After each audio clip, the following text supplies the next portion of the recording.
Recent గా నేను మా ప్రాజెక్ట్ లో డిజైనర్ కావాలని చెప్పి ఇంటర్నల్ గా మాకు ఇంటర్వ్యూస్ జరిగాయి అనమాట. యాక్చువల్లీ మల్టిపుల్ ప్రాజెక్ట్స్ కి కామన్ పూల్ లో ఉన్న డిజైనర్స్ ని ఇంటర్వ్యూ చేసాం అనమాట. సో నేను చూసిన వాళ్ళు ఆల్మోస్ట్ ఒక 50 మంది డిజైనర్స్ తో నేను మాట్లాడితే అందులో 40 to 45 పీపుల్ వెంటనే చెప్పే ఆన్సర్ ఏంటో తెలుసా? సో డిజైనింగ్ లో మీరు ఫాలో అయ్యే స్టెప్స్ ఏముంటుంది అనగానే అందరూ చాలా కామన్ గా 5 స్టెప్స్ చెప్తున్నారు. ఏంటంటే discover, define, ideate, prototype and then testing అని చెప్పి. ఎందుకంటే నేను అబ్జర్వ్ చేసింది ఏంటంటే నార్మల్గా what is the process of UX UI designing అనో లేకపోతే what does a UX or UI designer do అని అనగానే సో నెట్లో మీకు వచ్చే ఫస్ట్ ఆన్సర్ ఈ 5 స్టెప్స్ అనమాట. అఫ్ కోర్స్ ఈ 5 స్టెప్సే అందరూ ఫాలో అవుతారు, ప్రతి డిజైనర్ కూడా.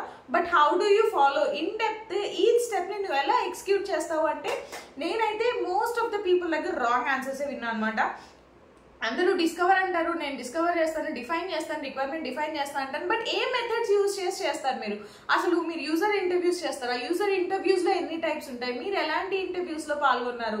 ఆర్ మీకు వచ్చిన డేటాని మీరు ఎలా సింథసైజ్ చేస్తారు? లైక్ యూజర్ ఇంటర్వ్యూస్ లో మీకు చాలా డేటా తీసుకుంటారు.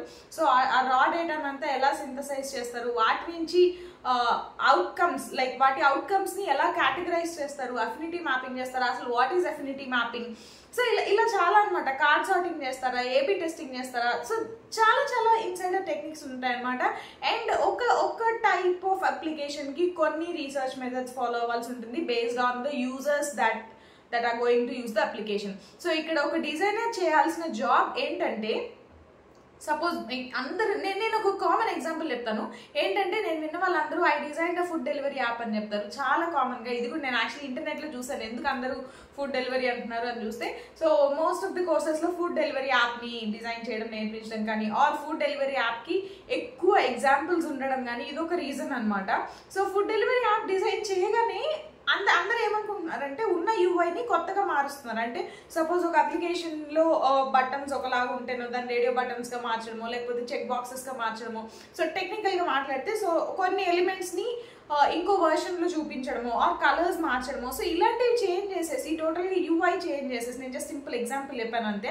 సో యూజర్ ఎక్స్పీరియన్స్ అలానే ఉంచి యూజర్ ఇంటర్ఫేస్ మాత్రమే మార్చేసి చూడండి this is like how visually appealing they are అంటున్నారు అనమాట. సో మీకు అక్కడ ఫస్ట్ కావాల్సిన of course an app should be visually appealing obviously. So అది కాకుండా మీ యూజర్ ఎక్స్పీరియన్స్ బ్యాడ్ గా ఉండి మీ యూఐ ఎంత బాగుంటే మాత్రం ఏంటి యూజ్. సో నేను నోటీస్ చేసింది ఏంటంటే సో ఇలా ఎవరైతే ఈ స్టాండర్డ్ 5 స్టెప్స్ తో వస్తున్నారో సో వాళ్ళు పాపం నిజంగానే పెద్ద హ్యాండ్స్ ఆన్ ఎక్స్పీరియన్స్ లేని వాళ్ళు అనమాట. సో సమ్ కోర్సెస్ ద్వారా నేర్చుకోవడము ఆర్ మేబీ వాళ్ళకి హ్యాండ్స్ ఆన్ నిజంగా వర్క్ చేసే స్కోప్ రాలేదేమో కొంతమంది ఫ్రెషర్స్ కి. అంతా ఓకే కానీ ఆల్మోస్ట్ లైక్ చాలా 8 years 10 years ఎక్స్పీరియన్స్ ఉన్న వాళ్ళు కూడా నేను ఈ ప్రాబ్లమ్ నోటీస్ చేశాను అనమాట. సో నేనైతే అనుకున్నాను సో నేనైతే డైలీ మెయిన్ ఫాలో అయ్యే యూఎక్స్ ప్రాసెస్ ఏంటి లేకపోతే like right from user research నుంచి సో లాస్ట్ టెస్టింగ్ వరకు. అండ్ టెస్టింగ్ అంటే ఏంటంటే మీరు అప్లికేషన్ డిజైన్ చేయగానే when you move it to developers కి అక్కడితో మీ జాబ్ అయిపోయినట్లు కాదు. Designing is an iterative process. So number of iterations చేస్తారు మీరు. సో లైక్ డిజైన్ చేశాక so this is how it goes అని క్లయింట్ కి మీకు చూపించిన తర్వాత సో డెవలప్మెంట్కి వెళ్లే ముందు మీరు ఒక రౌండ్ ఆఫ్ టెస్టింగ్ చేస్తారు. And during the development if they face any issues so కొన్నిసార్లు మీకు ఫర్ ఎగ్జాంపుల్ ఒక అసంప్షన్ ఎలా ఉంటుందంటే సమ్ డేటాని మీరు ఇలా పై చార్ట్ లో రిప్రజెంట్ చేస్తారు అని చెప్పి మీరు యాప్ లో మీ డిజైన్ లో పై చార్ట్ పెట్టి డెవలప్మెంట్ కి మూవ్ చేస్తారు అనమాట. And when the developers come back to you stating that మనందరికీ తెలిసిందే సో ఒక పై చార్ట్ లో hardly 5 to 6 categories are segregations మాత్రమే చూపించగలము. సో ఇది నా సర్కిల్లో ఇది జరిగిందనమాట. తర్వాత అప్లికేషన్ డెవలప్మెంట్కి వెళ్ళిన తర్వాత developers came to me stating that there are almost 20 parameters that they have to show. So 20 values ని మీరు ఒక పై చార్ట్ లో చూపిస్తే ఎలా ఉంటుందంటే అదొక కలర్ వీల్ లాగా ఉంటుంది అనమాట. సో ఇలాంటి ఇష్యూస్ వస్తూ ఉంటాయి. So later we can suggest them like మీరు దాన్ని బార్ గ్రాఫ్ లో చూపించండి అనో ఆర్ ఇంకేదైనా ఆల్టర్నేటివ్స్ మనం వాళ్ళకి ఇవ్వాలి. And then we have to design and convince the client that this looks visually appealing. So ఇలాంటి టైంలో మీరు విజువల్లీ అప్పీలింగ్ గా ఉంది అని కన్విన్స్ చేయగలరు తప్ప వేరే ఎవరో డిజైన్ చేసేసిన అప్లికేషన్ తీసుకొని వచ్చి నేను వాళ్ళ యూఐ మార్చేసాను చూడండి నాదే విజువల్లీ అప్పీలింగ్ గా ఉంది అంటే మీ డిజైనర్ అవ్వరు. Honestly that is not how A designer should work. But honestly నాకు కొంతమంది మెసేజ్ చేయడం చూస్తుంటే నాకు అలానే అనిపిస్తుంది అనమాట. ఏంటంటే మేబీ వాళ్ళు ఇప్పుడు వర్క్ చేస్తున్న డొమైన్ నచ్చకనో ఆర్ వాళ్ళకి నిజంగానే డిజైనింగ్ మీద ఇంట్రెస్ట్ ఉండో చాలా ఫాస్ట్గా డిజైన్ అయిపోవాలనుకుంటున్నారు అనమాట. ఆర్ హ్యాండ్స్ ఆన్ ఎక్స్పీరియన్స్ లేకపోవడం వల్ల వాళ్ళకి నిజంగా ఇంట్రెస్ట్ ఉన్నా కూడా ఇలాంటి చోట్ల దొరికిపోతారు. ఆబ్వియస్లీ నేను ఈ ఎగ్జాంపుల్స్ని చాలా సింపుల్గా చెప్పాను, బట్ ఇలాంటి విషయాల్లోనే మీరు ఇంటర్వ్యూస్లో దొరికిపోతే చాలా బ్యాడ్గా ఉంటుంది. అండ్ వీ ఆల్ నో, ఒకసారి కంపెనీకి అప్లై చేసిన తర్వాత కొన్ని కంపెనీస్కి అయితే 6 months తిరిగి అప్లై చేయలేము అండ్ 1 year తిరిగి అప్లై చేయలేము కొన్ని కంపెనీస్కి. సో ఇలాంటి చిన్న చిన్న మిస్టేక్స్ వల్ల మనం అయితే ఇంటర్వ్యూస్లో ఆపర్చునిటీస్ లూజ్ చేసుకోకూడదు అన్నది నా కాన్సెప్ట్ అనమాట. సో అందుకే నేను ఫాలో అయ్యే డిజైన్ ప్రిన్సిపల్స్ ఏంటి, or I mean it's not just me. ఒక డిజైనర్ ఎక్కడైనా సరే ఎలాంటి డిజైన్ ప్రిన్సిపల్స్ని యూజ్ చేస్తారు, ఎక్కడ యూజ్ చేస్తారు, ఎందుకు యూజ్ చేస్తారు, అండ్ ప్రాసెస్ ఎలా ఉంటుంది, డిజైన్ థింకింగ్ అంటే ఏంటి, ఎందుకు అది యూజర్ సెంట్రిక్గానే ఉండాలి. మనం ఎప్పుడు కూడా ఒక అప్లికేషన్ డిజైన్ చేసేటప్పుడు we should think from users shoes. So ఇది చాలా కామన్ స్టేట్మెంట్ అనమాట ఒక డిజైనర్ ఎప్పుడు కూడా ఇచ్చేది. సో ఎందుకు మనం యూజర్స్ పర్స్పెక్టివ్ నుంచి ఆలోచించాలి, అది మనకి ఎలా హెల్ప్ అవుతుంది. సో వీటన్నిటి మీద నాకైతే నేను ఫాలో అయ్యే ప్రాసెస్ డాక్యుమెంటెడ్గా ఉంటుంది and I keep updating it every day actually. I mean for every project or whatever it is. So నా లైవ్ ఎక్స్పీరియన్సెస్ని బట్టి నా డాక్యుమెంటేషన్ నేను అప్డేట్ చేసుకుంటూ ఉంటాను అనమాట. సో నాకైతే నిజంగా చాలా కామెంట్స్ వచ్చాయి ఏంటంటే మీ డిజైన్ థింకింగ్ ఎలా ఉంటుంది, మీరు వీలైతే చెప్పగలరా అని చెప్పి.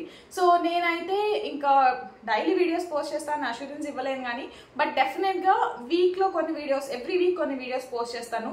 సో డిజైన్ ప్రాసెస్ ఎలా స్టార్ట్ అవుతుంది, దాన్ని like how do we kick start designing process దగ్గర నుంచి అండ్ నేను యూజ్ చేసే టూల్ వర్క్. ఆనెస్ట్లీ నేనైతే ఇప్పటివరకు ఫిగ్మానే బాగా యూజ్ చేస్తున్నాను. వేరే వాటిలో నాకు కావాల్సిన ఫీచర్స్ అన్నీ కూడా ఫిగ్మాలో ఉన్నాయి, including conditional prototyping which most of the designers still do not know. So conditional prototyping మీద నేను యూట్యూబ్లో వెతికితే కూడా నాకైతే దొరకలేదనమాట. ఎన్ని కేసెస్ వెతికానో నాకు తెలుసు. సో ప్రతి చోట ఏంటంటే add to cart, remove from cart. So ఇదొక కామన్ ఎగ్జాంపుల్ అయిపోయింది. అది తప్ప వేరే లైవ్ ఎగ్జాంపుల్స్ నాకు ఎక్కడ దొరకలేదు. సో అలాంటిది somehow I had a connect with multiple designers and then I cracked it. So ఇప్పుడైతే I'm a kind of pro in conditional prototyping.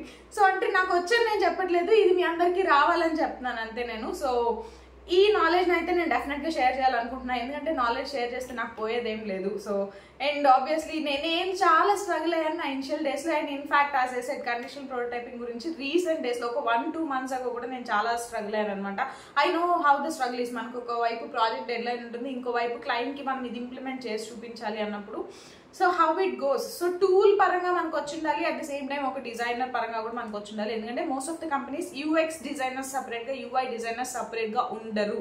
So రెండు ఒక డిజైనరే చేయాలి. సో అలాంటప్పుడు మనము రిక్వైర్మెంట్స్ సరిగ్గా తీసుకోగలగాలి, దాని వైర్ ఫ్రేమింగ్ ఇవ్వడం వరకు మనకి యూఎక్స్ డిజైనర్ జాబ్ అయిపోతుంది. దాని తర్వాత యూఐ పరంగా మనం ఎలా ప్రజెంట్ చేస్తాము and how visually appealing are the frames looking అన్న దాంట్లో మనకు నెగిటివ్ ఫీడ్బ్యాక్ రాకూడదండి. It's not about negative feedback also. So మన యూజర్స్ మనం డిజైన్ చేసిన యాప్ని చాలా సాటిస్ఫాక్టరీగా యూజ్ చేయాలి. That's the main parameter here. So దానికోసం నా డిజైన్ మెథడాలజీస్ని అయితే నేను డెఫినెట్గా మీ అందరితో షేర్ చేస్తాను. So if you are interested please have a look over those videos also. Mostly ఈరోజు ఒక వీడియో పెట్టడానికి ట్రై చేస్తాను. If not I'll start at least from tomorrow. So this is about my design process and design thinking. So ఈ videos మీ అందరికీ use అవుతున్నాయంటే please do like, share and subscribe. Have a great rest of the day.